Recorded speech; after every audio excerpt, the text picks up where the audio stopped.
டெம்பரவரியா of ஆயிட்டு அந்த சூழ்நிலையில் எடுக்கப்பட்ட முடிவுகள் தான்.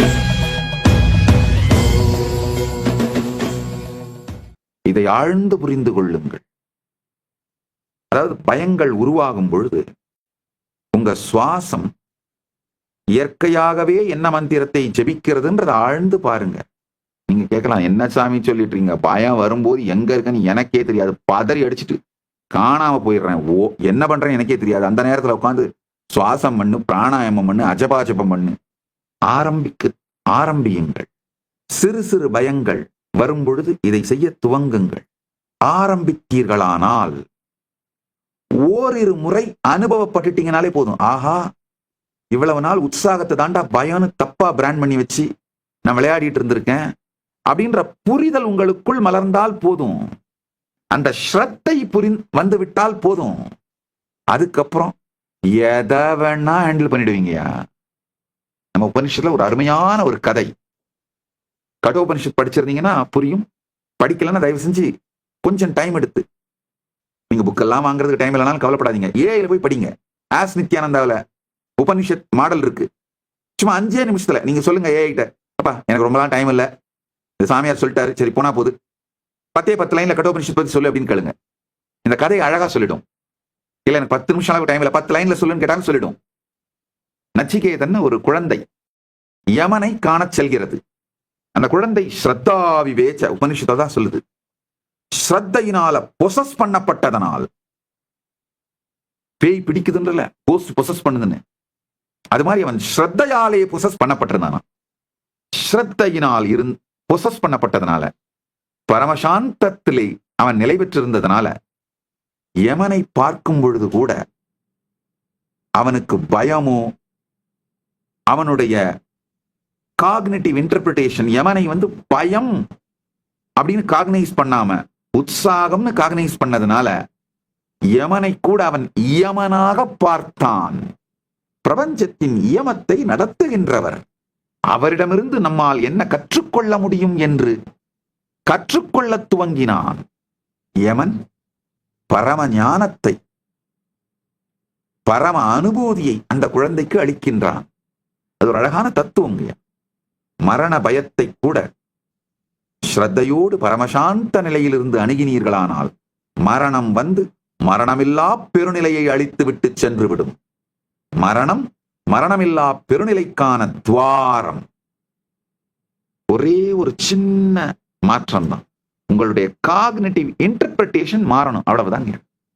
இப்ப வாழ்க்கையில் இருக்கிற சின்ன சின்ன பயங்கள்ல இருந்து ஆரம்பிச்சீங்கன்னா மெதுவா மரண பயம் வரைக்கும் அத்துணையுமே நம்மால ரொம்ப அழகா காக்னிட்டிவ் மிஸ்இன்டர்பிரிட்டேஷனான பயம்ன்ற இன்டர்பிரிட்டேஷன் கொடுக்காம பார்த்து விட முடியும்.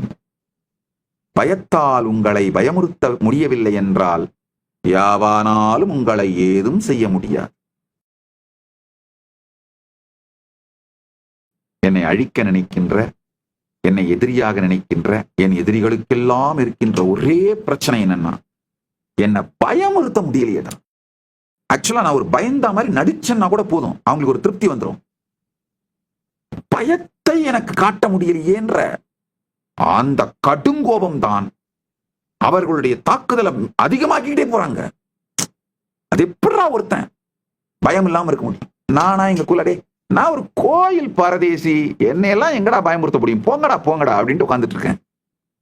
நான் ஒரு கோயில் பண்டாரம்.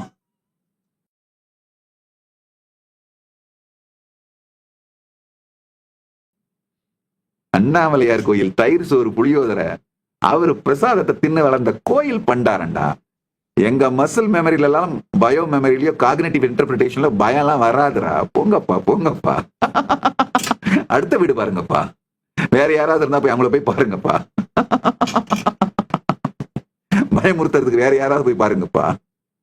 மத்தவங்களை பயமுறுத்தி வாழறவங்களுக்கு அது ஒரு அடிக்ஷன் மாதிரிங்கயா. யாரு நம்மளை பார்த்தாலும் பயப்படணும், இல்லைன்னா அது எப்படி நீ பயப்படாம இருக்கலாம்? போயா, நான் கோயில் பண்டார, நான் கோயில் பரதேசியா, என்னெல்லாம் பயமுறுத்த முடியாதுயா.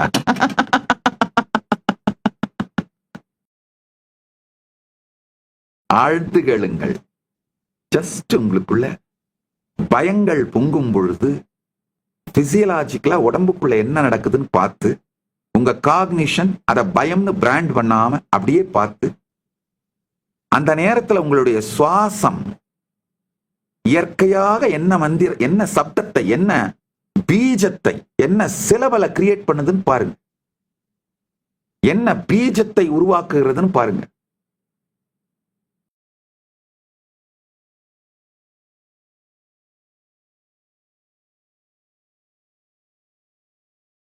நான் சொல்லிக் கொடுக்க கூட விரும்பல. சில பேருக்கு சுவாசம் உள்ள இழுக்கும் போது சான்னு போகும், ஆம்னு வரும். நீங்க கண்டுபிடிங்க. அதுதான் அஜபாஜபம். இந்த அஜபாஜபத்துல மட்டும் இருங்கய்யா. எந்த பயமும் உங்களுக்குள்ள ஒண்ணும் பண்ண முடியாது. பயம்ன்ற காகனேஷனே இருக்காதுங்கய்யா. அப்ப என்ன ஆகுதுன்னா, ரியாலிட்டிக்கு என்ன, இப்ப பாம்பு வந்தா என்ன முடியும், கரெக்டா ஒதுங்குவீங்க.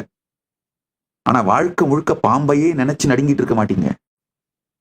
நிஜத்திலே எதை செய்ய வேண்டுமோ அதை ரொம்ப அழகா ஸ்மூத்தா பதட்டமெல்லாம் இல்லாம மெதுவா சரியா பண்ணுவீங்க.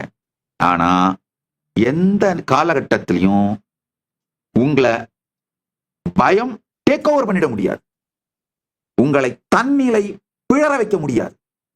தன்னிலை தாழாமையும் தாழ்ந்த கால் உயிர் வாழாமையும் மானம் எனப்படும்னு வள்ளுவர் சொல்றாரு பாருங்க. அதுக்கு உண்மையான பொருள் இதான், புரிஞ்சுக்கோங்க. தன்னிலை பிழறாமை, பிழன்ற கால், நீங்க ஆக்சுவலா வாழல, பிழன்ற உடனே நீங்க வாழல, வேற யாரோ தான் வாழ்ந்துட்டு இருக்காங்க உங்க மூலமா. நீங்க என்ன பண்றீங்க உங்களுக்கே தெரியாம பண்ணிட்டு இருக்கீங்க. தன்னிலை பிழன்றால் எப்போ உங்களுடைய பிரெயின்ல மெக்டலா ஹைஜாக் நடந்து உங்களுடைய ப்ரீ ஃப்ரண்டல் கார்டெக்ஸ் ஷட் ஆயிடுதோ, ஆஃப் ஆயிடுதோ, அப்பவே நீங்க தன்னிலை பிழண்டுறீங்க. அப்ப ஆக்சுவலா அப்ப நீங்க என்ன ஆக்ஷன் எடுக்கிறீங்களோ அது எல்லாமே உயிர் வாழாமை தான். நீங்க ஆக்ஷன் எடுக்கல. அமெக்டலா ஹைஜாக் நடக்காம உங்க வாழ்க்கையை வாழ்ந்தீங்கன்னாலே சரியான முடிவுகளை பொறுமையா எடுத்துக்கிட்டே போயிட்டு இருப்பீங்க. இப்ப அவங்க என்னுடைய எதிரிகள் என் மேல நடத்தின தாக்குதல்ல இருந்து நான் ஒன்னும் என்னை காப்பாத்திக்காம இல்ல, காப்பாத்திட்டேன். கரெக்டா சரியான முடிவு எடுத்தேன். ஆனா ஒரு வினாடி கூட பயத்தால் ஆட்கொள்ளப்படவில்லை. அதனாலதான் சரியான முடிவுகளை பொறுமையா பரமசாந்தத்திலிருந்து எடுக்க முடியுது. பரமசாந்தத்திலிருந்து இயங்க துவங்குங்கள். பரமசாந்தத்தில் இருக்க துவங்குங்கள். நீங்க நினைக்கிறத விட, கற்பனை பண்ணுவதை விட கோடி மடங்கு சாதிப்பீர்கள். கோடி மடங்கு சாதிப்பீர்கள். சூழ்நிலை, நபர்கள், சமூகம், இந்த எல்லாவற்றை பற்றியும் ஆழமான தெளிந்த சுத்த புத்தியினால் அறிந்து கொள்ளப்படுகின்ற இந்த சர்வஞத்துவம், பேரறிவு உங்களுக்குள்ள ஒளிர்ந்துகிட்டே இருக்குங்கய்யா. Nityanam, thank you for watching, and if you found the video enlightening, please give it a like, share it with your loved ones, and subscribe to stay connected with us. Don't forget to click the bell icon to receive the notifications.